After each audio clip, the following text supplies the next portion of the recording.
Welcome back. Young Conservatives Week is back here on Mornings with Maria. It comes as President Trump and the UAE president reportedly discussing Gaza ceasefire efforts on the phone yesterday. Trump vowing to hold Iran responsible for any attacks carried out by the Houthis in Yemen. Meanwhile, the Trump administration moving to punish colleges for inaction on anti-Semitism. The president wants schools to name protesters and their nationalities who are leading these protests against Israel. Joining me now is former GOP National Spokesperson and former Trump campaign staffer Elizabeth Pipko. Elizabeth, great to see you. Good to see you. Thanks for having me. Thanks so much for being here. And you were a big part of Trump's campaign to win over Jewish voters, especially those on the left. Tell us about that. How did you do it?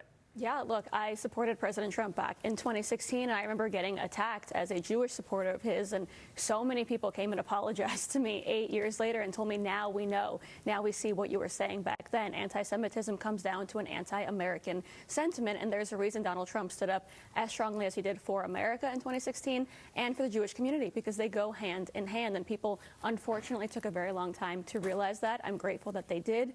Unfortunately, we had to experience some really horrible times first for people to understand just how lucky we are to have his leadership on issues like this. And I think it's coming to a head. I really do. I mean, you know, he broke the news with me. President Trump told me that he sent a letter to the Ayatollah Khomeini and said, we want to do talks over the nuclear ambitions.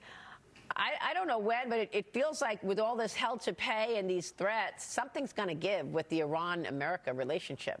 Yeah, look, it has to. Yeah. Too many years have gone by of us trying to appease our enemies. We saw what happened on October 7th to one of our strongest allies. And the reason we support Israel in this fight is because their enemies are our enemies. And if they, take control of Israel, do what they did on October 7th, again, they're not going to stop with Israel. Their next target is the United States of America. President Trump understands that. And the majority of Americans, I think, understand that and why it's so important to fight this threat overseas before, of course, it comes to our borders. I mean, the Abraham Accords were so incredible. And Trump came this close to Saudi Arabia actually being a part of the Abraham Accords as well. Just imagine what would have happened if you didn't have that 4 years of backsliding.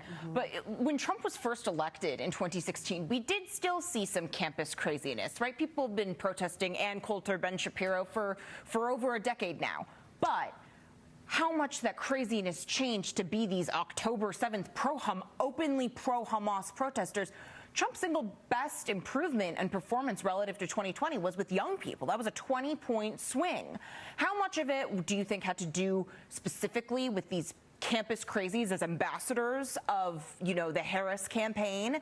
How much of it about now Trump, Elon, Jeff Bezos? He's kind of cool again, right? He is. So I think it's a combination of things. The campus protests, I think, actually affected parents more the young people because they're so concerned about what's going on these campuses and what their kids, their 18, 19, 20-year-olds are being taught. But I think when it comes to President Trump with young voters, it's that authenticity. People want someone that is authentic. The Democrat Party thinks someone's just going to be chosen by them. They don't realize the leader has to emerge based on what the American people want. That's why Donald Trump became president in 2016 and now again. Unfortunately, they actually had a leader. For example, 2016, Bernie Sanders was emerging, and they pushed him aside, gave the victory to Hillary Clinton. We know how that ended. It has to be authentic. It has to be real. And the person who is chosen has to be chosen not by the party, but by the American people. And I think young people and older people recognize that they don't want someone selecting their candidate.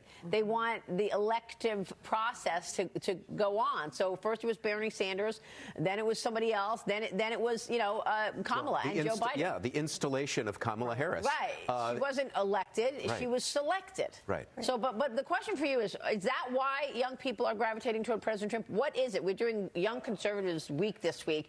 Why are young people enamored with President Trump? I think that has to be what it is. It's not just that Kamala was pushed in a really uncomfortable way, but it's that you could feel the energy in the air when Donald Trump walks into an arena where his polling numbers go up. You can feel in a campaign where people actually support not only the person, but the message behind him. And Kamala Harris didn't have that. And people aren't looking, especially young people, to vote for people that they agree with on every issue across the board. They're just looking for someone who they want to have a real conversation with. Elizabeth, in 2019, New York Post called you yourself, quote, a secret Trump supporter. You were a secret supporter. Yeah. When did you come out from undercover?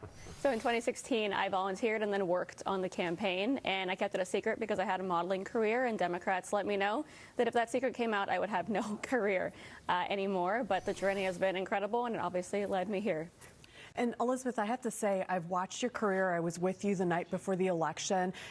There was an emotional component, clearly, because you not only connected with President Trump, but you connected with so many different generations of people as you shared your story. What is your message to young conservatives today, or individuals that are trying to pick what party? Because remember, we have an election in 2 years. We're going to have new voters. How do you tell them to be unapologetically true to themselves? What's that biggest hurdle and that message you can give people? Yeah, so in 2016, obviously, I had to hide the fact that I was a Trump supporter and a Trump staffer. But I went from the summer of 2016 being a secret volunteer to 8 years later getting to be the national spokeswoman for the Republican Party. So if there's anything I've learned from the American people and also from President Trump from watching his character and his resilience, it's that the sky is truly the limit. And in the United States of America, it's probably the last place that we have on earth where if you're true to yourself, you actually can succeed and end up like me right here with all of you. So the sky's the limit thanks to President Trump and the great people of this country. All right, the golden era upon us for President Trump and America. Elizabeth, thank you so much. Thank you. We'll be right back with final thoughts next.